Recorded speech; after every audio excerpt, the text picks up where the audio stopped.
الو کجایی؟ تویی؟ دلیل نمیبینم بخوام به جواب پس بدم. میگم کجایی؟ تو خیابونم. چی میگه؟ کی بود؟ صدای کی بود اون؟ صدای دوستمه. تو دیوونه شدی؟ تو خیابونم. بده گوشیو بهش. میگم بده گوشیو بهش. نمیدم. تو چی کار داری؟ برای چه زنگ زدی؟ کی به تو گفت زنگ بزن؟ نرو رو مخ من. میگم گوشیو بده بهش. اعصاب جفتمون میریزی به هم. بس دیگه. تموم شد. به گند کشیدی زندگی. الو بگو کار چیکار داری؟ تو کی پسر خوب؟ چیکار داری؟ کی من اسم تو بگو. نباید زنگ بزنی. من چی کار؟ من زنگ عشقم کشید زنگ بزنم. عشقم زنگ زدم. نباید به این خط زنگ بزنی. خودتو معرفی کن بابا. تو کی؟ چیکار داری؟ من کیم آخه؟ لاتیشو غلام نده پسر خوب. میگم کی؟ با آدرس بده من میام. خب بگو من بیا.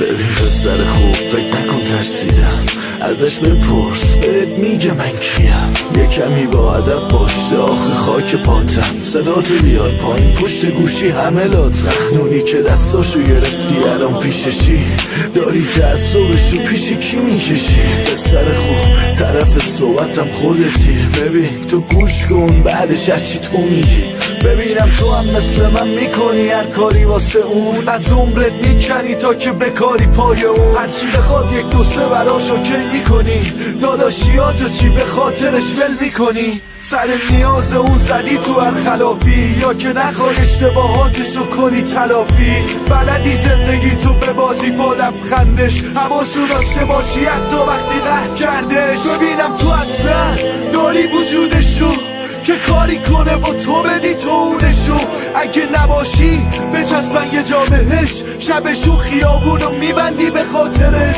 بلدی مثل من بسوزی تو آتیشش بشی خونه باده عشق رفیق فابریکش ها همه جوره هستی پای کاراش تناش میذاری یا که نمیری هر جا باهاش خودش میدونه که یه روانی این بره خطه ببین میکشمت اگه بخوای بزنی دست بهش هنوزم با اشارش میریزم کل شهر رو به هم تو گنده تر از تو آشم نمیخورن به من نه نمیدونم چه روزایی با تو داشته ولی خاطراتشو پیش من جا گذاشته اون خوب میدونه خودش که من چی میگم خدا نکنه که شما رو پیش هم ببینم خیابونم.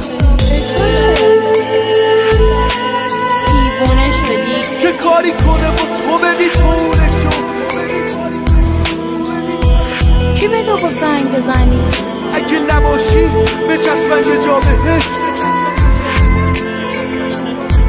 هرچی بخواد یک دو سه براش داری میری رو مخ من اعصاب جفتمونو میریزی به هم میدونی بعضی وقتا یه چیزی به اسم غرور مانع خیلی از کارا میشه نمیدونم به کی کجا بد کردم که این تاوانشه شبای سختی بود خوبون رفته بود دیگه تموم شدش بینمون هرچی بود ولی دمش گرم هر کی ازش پرسید میگفت سر مسائل شخصی بود بحث این ارفانی خودش خواسته پیشت مونده بحث این ارفانی خودش خواسته پیشت مونده خودش میدونه که خوشحالیش آرزومه من به درک افتادم از چشاش حداقل تو مثل یه مرتباشو داشته باش اون یه دم دست نخوان اذیتش کنی با من طرفی اگه اذیتش کنی شبای دلتنگیش نذار خراب بشه حالش با اینکه میدونم میرسه عقب دارش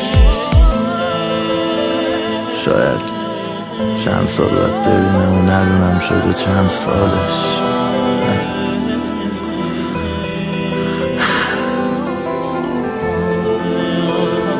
اما اصلا تو هم میای بریم